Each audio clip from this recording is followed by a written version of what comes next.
नमस्कार, मैं अरुण कुमार पांडे। आप द न्यूज़ वर्ड्स देख रहे हैं। रोज़ की तरह आज भी चाय के साथ अखबार की सुर्खियों को लेकर और कुछ अपनी बात आपके साथ चर्चा के लिए बैठा हूं। आज 16 दिसंबर है, सोमवार दिन। पहले कुछ अखबार की सुर्खियों की चर्चा कर लें। आप सभी जानते हैं कि संसद का शरतकालीन सत्र चल रहा है। आज राज्यसभा में संविधान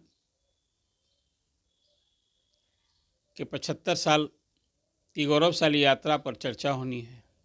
लोकसभा में तो 2 दिन होगी, शुक्रवार और शनिवार को, और आपसे मैंने चर्चा की थी कि वहाँ प्रधानमंत्री ने जवाब दिया था। कांग्रेस की जमकर बखिया उधेरी थी और ये कहा था कि संविधान के प्रति कांग्रेस की तो कोई निष्ठा रही ही नहीं। सत्ता सुख के लिए संविधान में संशोधन करती रही और 60 साल में 75 बार संशोधन किए। उन्हें इसके साथ ये भी कहा कि हम डंके की चोट पर कहते हैं कि संशोधन हमने भी किया है, लेकिन हमने देश के लिए किया है, लोगों के हित में किया है। और उसमें संविधान में जो धारा 370 समाप्त किया गया, 3 तलाक का इशू हो, इस तरह से गिनाया उन्होंने कि उन्होंने क्या क्या संशोधन किया है। और अब तो 1 नेशन 1 इलेक्शन को लेकर नरेंद्र मोदी की गवर्नमेंट 129वां संविधान संशोधन करने जा रही है। उसके लिए बिल आना है इसी सत्र में। आजकल में वो भी बिल आने जा रहा है और राज्यसभा में आज चर्चा होगी संविधान पर 2 दिन। केंद्रीय वित्त मंत्री निर्मला चर्चा की शुरुआत करेंगी और उसमें एनडीए गवर्नमेंट के कई दिग्गज नेता शरीक होंगे। गृह मंत्री भी बोलेंगे, जेपी नड्डा भी बोलेंगे, कई नेता शरीक होंगे। और वहीं विपक्ष की ओर से जो कांग्रेस के अध्यक्ष हैं मल्लिकार्जुन खड़गे, वो बोलेंगे और कई नेता बोलेंगे। तो अब ये देखना दिलचस्प होगा कि राज्यसभा में कैसी चर्चा होती है। फिर वही आरोप प्रत्यारोप, बार पलटवार, यही तो देखने को मिलेगा। चलिए, अब संविधान की गौरवशाली यात्रा जो हुई उस पर चर्चा के साथ कई सारे बिंदु भी सामने आएंगे। कौन किसने किया। अब आज नई पीढ़ी को तो ये जानना भी जरूरी न है कि आज़ादी 15 अगस्त 1947 को मिली, उसके बाद देश में क्या कुछ हुआ, किस पार्टी के शासन में संविधान में कौन सा महत्वपूर्ण संशोधन हुआ और उसका उद्देश्य क्या था। ये सारी चर्चा में बात सामने होगी। तो एक तो ये बात आपसे कही। महाराष्ट्र मंत्रिमंडल का कल विस्तार हुआ और 39 नए मंत्री शामिल किए गए। पहले ही आप सभी जानते हैं कि महाराष्ट्र के विधानसभा चुनाव में महायुति, जिसको एनडीए कहते हैं, शानदार सफलता मिली है। तो पहले तो सरकार के गठन में ही रिजल्ट होने के बाद इंतज़ार करना पड़ा था। अब देवेंद्र फडणवीस, अजीत पवार और एकनाथ शिंदे, ये 3 बने थे। इसमें एक सीएम और 2 डिप्टी सीएम बने थे। अब विस्तार हुआ, उसमें अब तीनों दलों की उसी तरह से भागीदारी हुई है जिस तरह से उनके विधायक का संख्या बल है। उसमें एक खास बात रही कि मंत्रिमंडल विस्तार के साथ वहाँ नाराज़गी भी देखने को मिली। एक विधायक ने तो इस्तीफा ही कर दिया और छगन भुजबल को इस बार जगह नहीं मिली तो उनके लोग बड़े नाराज़ हुए, कल आगजनी वगैरह हुई थी। अजीत पवार ने अब साफ कह दिया है कि भाई देखिए, ये सारे मंत्री जो हमने बनाए हैं वो 2.5 साल के लिए बने हैं और इनका परफॉर्मेंस का हम लोग समीक्षा करते रहेंगे और 2.5 साल के बाद फिर नया चेहरा, मतलब जो नहीं इस बार बने वैसे चेहरा को शामिल करने का भरोसा दिलाया है। यही बात शिवसेना की ओर से भी कही गई है। उसमें एक खास बात देखने को मिली कि महाराष्ट्र की राजनीति में कई विवादास्पद चेहरे, जिनके खिलाफ सीबीआई जांच चल रही है, ईडी की जांच चल रही है, भ्रष्टाचार के आरोपी हैं और कई विवादों में रहे हैं, कई ऐसे चेहरों को भी मंत्रिमंडल में जगह मिली है। आपको याद होगा संविधान पर चर्चा के दौरान प्रधानमंत्री ने तो कहा था कि भाई हम लोगों को 11 संकल्प गिनाए थे और उसमें एक कहा था कि भाई देखिए, हम लोगों को भ्रष्टाचार के खिलाफ 0 टॉलरेंस रखना है।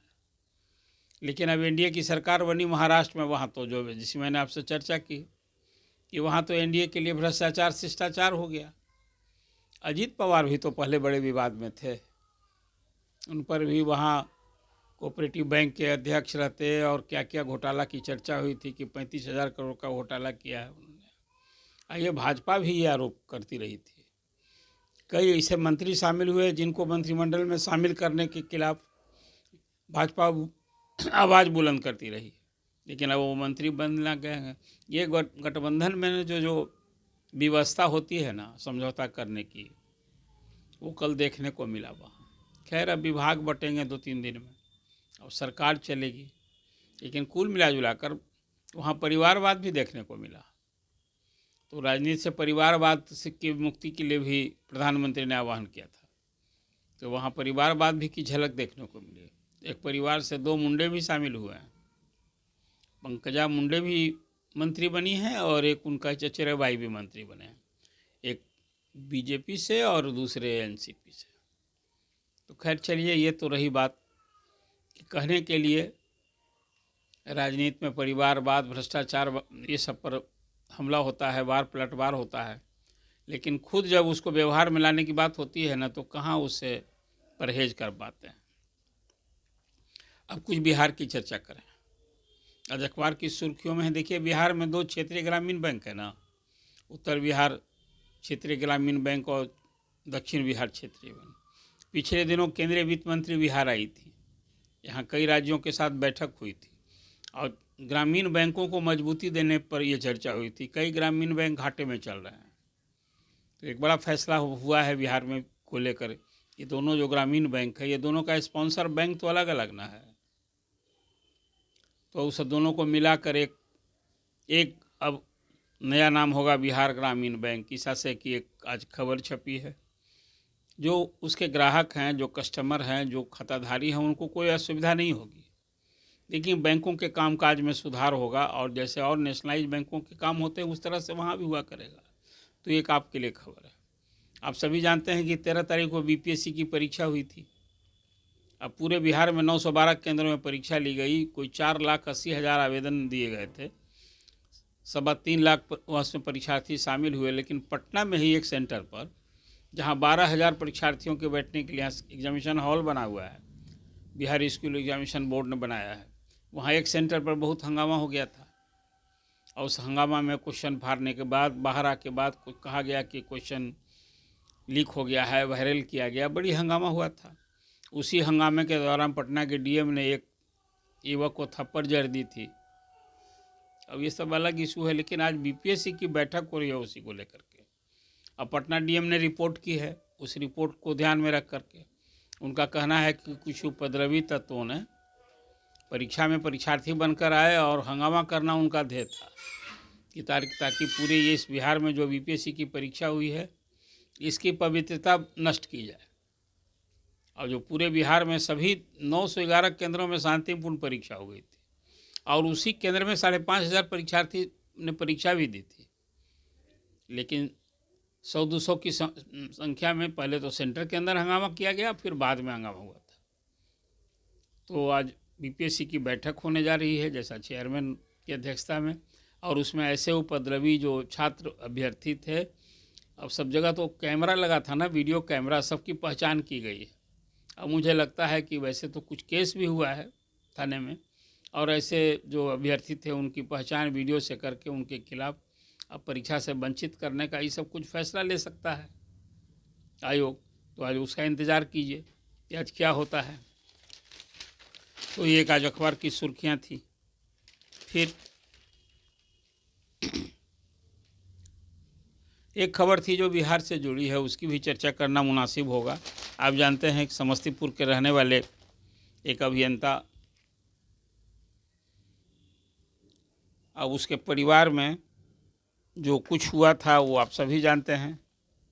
अतुल ने सुसाइड कर ली थी। अब ससुराल वालों की प्रताड़ना का शिकार बना था, पत्नी से, सास से, और उसमें लंबा सुसाइड नोट लिखा था। वो पूरे देश भी में चर्चा हो रही है अभी तो, कि भाई दहेज हत्या में तो महिला प्रताड़ित होती है, ये केस होते हैं, लेकिन पुरुष भी प्रताड़ित होता है। और इसको लेकर अब दहेज हत्याकांड के दुरुपयोग होने का मामला सामने आ गया।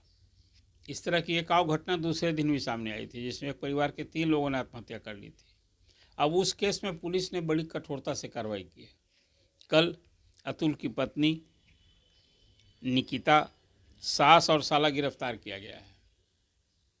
अब अतुल के जो परिवार हैं, परिजन हैं, उनके पिताजी, एक लड़का था उसको, और वो लड़का सौंपने की गुहार लगा रहे हैं। तो खैर ये कब नई बहस पूरे देश में हो गई है। सुप्रीम कोर्ट ने भी इस पर अभी टिप्पणी की थी कि भाई दहेज हत्याकांड, दहेज का जो मामला होता है ना, दहेज वाले मामले में ये दुरुपयोग नहीं हो। तो एक इशू है ऐसा जो अब चर्चा हुई है। कोई एक खबर आपके सामने थी जो इसका उल्लेख करना जरूरी है, और सारे अखबार में जो सब खबर है वो सब वैसी कोई खबर नहीं है जिसका उल्लेख करना मुझे लगता है कि और सब चर्चा है। एक खबर है जो बड़ा दुखद है। उस्ताद जाकिर हुसैन, तबला वादक, जो पद्मश्री मिला हुआ था, अब एक खबर है कि वो नहीं रहे, और शोक संदेश का तांता लगा हुआ है। बिहार के मुख्यमंत्री नीतीश कुमार ने भी शोक जताया है कई अखबार में, मीडिया में, लेकिन साथ में एक खबर है उनके भतीजे ने कहा कि नहीं ये गलत है, भी खंडन भी किया कि अभी उनकी सांस थमी नहीं है और वो आईसीयू में भर्ती हैं। कई बार होता है ना कि किसी के सांस थमने के पहले ही लोग खबर हो जाती है, लोग शोक संदेश देने लग जाते हैं। लेकिन अब तो आज सवेरे जो खबर मैं देख रहा हूँ उससे है कि उस्ताद जाकिर हुसैन नहीं रहे, लेकिन एक अखबार में ये भी खबर साथ में है कि अभी सांस थमी नहीं, वो आईसीयू में है, बेहद नाजुक स्थिति में। हम लोग तो ईश्वर से दुआ करते हैं कि वो अभी जी रहें, लेकिन नहीं रहे तो सचमुच में ये देश के लिए एक बहुत दुखदाई खबर है। एक चर्चा थी। आपको ये चर्चा कैसी लगी आप कमेंट ज़रूर कीजिए, और द न्यूज़ वर्स को सब्सक्राइब कीजिए। धन्यवाद।